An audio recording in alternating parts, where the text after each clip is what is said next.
So here we use holistic management, and so mob grazing is just part of my holistic grazing plan.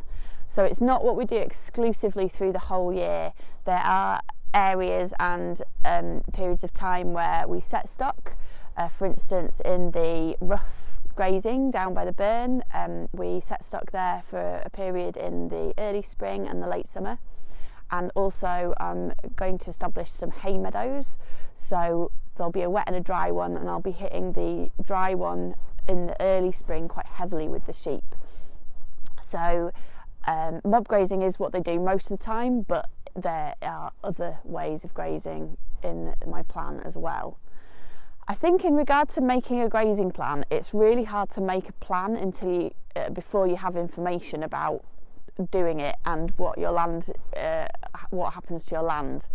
So I would say I have a much better idea now, having done mob grazing for a whole year, of what my plan is for next year.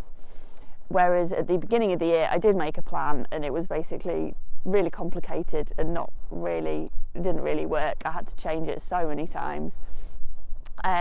So I think my advice is to just get started, just record what you do, record any changes, any biodiversity that comes up, and then that will inform your plan for the next year, and you can sort of target specific areas in different ways.